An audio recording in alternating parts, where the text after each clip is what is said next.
Welcome to special analysis. నేను రమా మండవ. ఈరోజు అనాలిసిస్లో భాగంగా మనం తీసుకోబోతున్న టాపిక్ ఏంటంటే రోజా పెద్దిరెడ్డి. నిన్నటిదాకా వాళ్ళిద్దరూ కూడా బద్ధ శత్రువులు, కానీ లేటెస్ట్గా చూసినట్లయితే వాళ్ళిద్దరూ కలిసిపోయిన సందర్భాన్ని చాలామంది విచిత్రంగా చెప్పుకుంటూ ఉన్నారు. ఏదైతే తిరుమలలో జరిగిన దుర్ఘటన ఏదైతే ఉందో, తొక్కిసలాట జరిగి వైకుంఠ ద్వార దర్శనం కోసం వచ్చిన భక్తులు టికెట్ల గందరగోళంలో తొక్కిసలాట జరిగి 6 చనిపోవడం జరిగింది. ఈ ఎపిసోడ్ని అటు వైఎస్ఆర్సీపీ కూడా తనకు అనుకూలంగా మార్చుకునే ప్రయత్నం అయితే చేసింది. బట్ ఈ టోటల్ ఎపిసోడ్లో జగన్మోహన్ రెడ్డి అక్కడికి పరామర్శకు వెళ్ళినప్పుడు బాధితుల దగ్గరకు అటు చెవిరెడ్డి అండ్ అటు ఇలా భూమన కరుణాకర్ రెడ్డి, చెవిరెడ్డి దగ్గర నుంచి అటు మిగతా తిరుపతికి చెందిన నేతలంతా కూడా అందులో పాల్గొన్నారు ఆ కార్యక్రమంలో జగన్మోహన్ రెడ్డితో పాటు. దాంట్లోనే ఈరోజు మనం చూసినట్టయితే రోజాతో పాటు పెద్దిరెడ్డి రామచంద్రారెడ్డి కూడా ఆ ప్రోగ్రాంలో ఆ కార్యక్రమంలో మనకు కనిపిస్తూ ఉంటారు. వీళ్ళిద్దరూ కూడా పక్కపక్కనే ఒకే ఫ్రేమ్లో చాలా రోజుల తర్వాత ఆల్మోస్ట్ వైఎస్ఆర్సీపీలో వాళ్ళకి సుదీర్ఘంగా వాళ్ళిద్దరికి వైరం ఉంది. ఎన్నోసార్లు బాహాటంగానే ఆ వైరం బయటపడుతూ వచ్చింది. రోజా ఎన్నోసార్లు కన్నీళ్లు పెట్టుకున్న సందర్భం కూడా ఉంది. కానీ ఈ రోజుకు మాత్రం వాళ్ళిద్దరూ కూడా కలిసికట్టుగా ఒకే ఫ్రేమ్లో, అది కూడా జగన్మోహన్ రెడ్డి దగ్గర కనిపించిన తర్వాత అసలు వీళ్ళిద్దరికీ ఫ్రెండ్షిప్ ఎలా కుదిరింది, వీళ్ళిద్దరు ఎప్పుడు ఫ్రెండ్స్ అయ్యారు అన్న చర్చ మాత్రం నిజంగానే అక్కడ హాట్ టాపిక్ అయితే అవుతుంది వైఎస్ఆర్సీపీలో. అయితే ఈ పరిస్థితి నిజంగానే జగన్మోహన్ రెడ్డి కోసం వాళ్ళిద్దరూ కలిసినట్టు నటించారా, లేకపోతే వాళ్ళిద్దరి మధ్య నిజంగానే ఆ సఖ్యత కుదిరిందా అనేది కూడా చాలామందికి అర్థం కాని $1 మిలియన్ ప్రశ్న అనుకోవచ్చు. ఇప్పుడున్న సిచ్యువేషన్లో వాళ్ళిద్దరూ కలిసే అవకాశమే లేదు అనేది గత కొన్ని రోజులుగా జరుగుతున్న చర్చ. ఎందుకంటే కేజే కుమార్, కేజే శాంతిని వాళ్ళిద్దరూ కూడా పెద్దిరెడ్డి అనుచరులు. కేవలం రోజా కోసమే వాళ్ళిద్దరినీ కూడా జగన్మోహన్ రెడ్డి పార్టీని మాట మాత్రమైనా చెప్పకుండా పార్టీ నుంచి ఎక్స్పెల్ చేయడం జరిగింది. ఈ ఎపిసోడ్ తర్వాతే పెద్దిరెడ్డి పూర్తిగా సైలెంట్ అయిపోయినారు. రోజా కోసం తన మనుషులను పక్కన పెడతారా, తనకు పొమ్మనకుండా పొగబెడతారనే ఉద్దేశంలో సైలెంట్ అయ్యారు.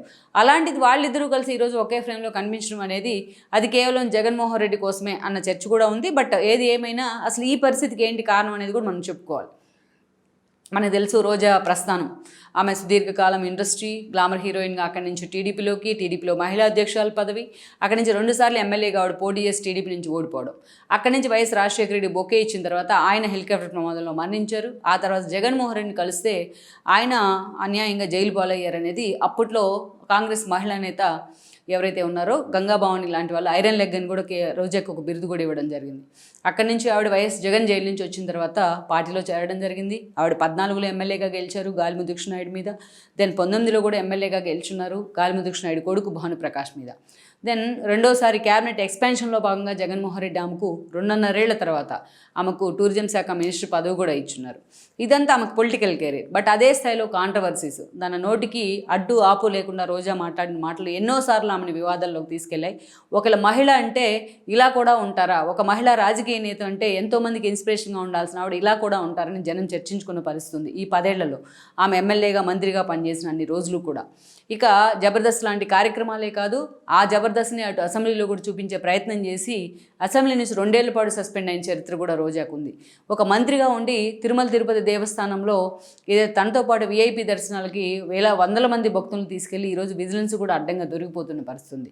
ఇక ఒక టూరిజం శాఖ మంత్రిగా ఉండి తన శాఖలో నిర్ణయాలు ఎలా ఉంటాయి, తన శాఖ మీద పట్టు ఎలా ఉంటుందనేది కూడా గాలికి వదిలేసి అడ్డదిడ్డంగా జగన్మోహన్ రెడ్డికి కైలాసగిరి మీద భవనాలు కట్టుకోవడానికి, ఏదైతే వైజాగ్లో రుషికొండ మీద భవనాలు కట్టుకోవడానికి పర్మిషన్స్ ఇవ్వడం, జీవోల మీద సంతకాలు చేయడం, ఈరోజు రోజే అడ్డంగా కేసులో కూడా ఇరుక్కుపోతుంది.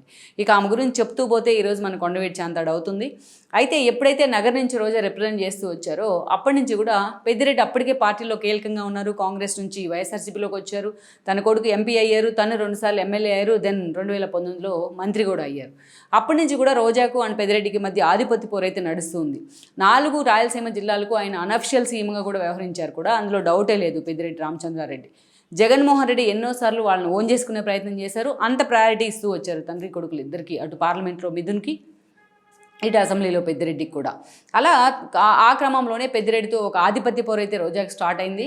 ఇక ఎస్పెషల్లీ రోజా 2వ సారి ఎమ్మెల్యేగా ఉన్న సమయంలో అనేక సార్లు పెద్దిరెడ్డితో విభేదాలని బాహాటంగానే చెప్పేవాళ్ళు, బాహాటంగానే కన్నీళ్లు పెట్టుకునేవాళ్ళు. జగన్ దగ్గర మొరపెట్టుకున్నా అని పట్టించుకున్న పాపాను పోలేదు.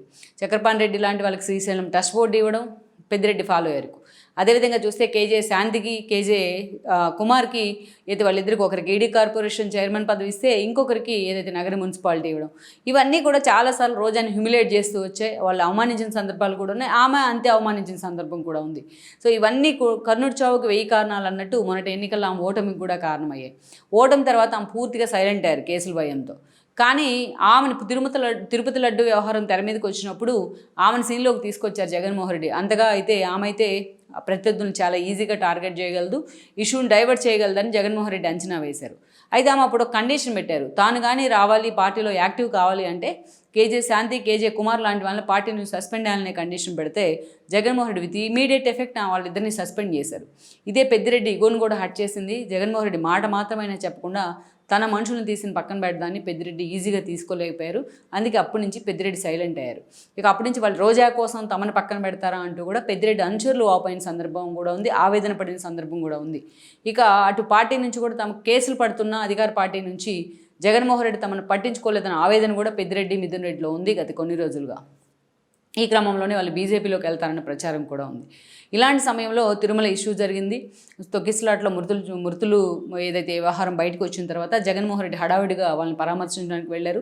సరే, ఆ పరామర్శకు సంబంధించి అక్కడ జైలు కొడతాం జగన్కి, అదేవిధంగా డబ్బులు పంచారన్న ఆరోపణలు ఇవన్నీ తెర మీదకి వచ్చినప్పటికీ బట్ రోజా పెద్దిరెడ్డి మాత్రం జగన్మోహన్ రెడ్డి పర్యటనలో హైలైట్ కావడం, ఒకే ఫ్రేమ్లో ఉండడం మాత్రం చాలామందిని ఆశ్చర్యంలో పడేసింది. కేవలం జగన్మోహన్ రెడ్డి రాయబారంతోనే వీళ్ళిద్దరూ ఒకటయ్యారనేది అయితే ఒక చర్చ.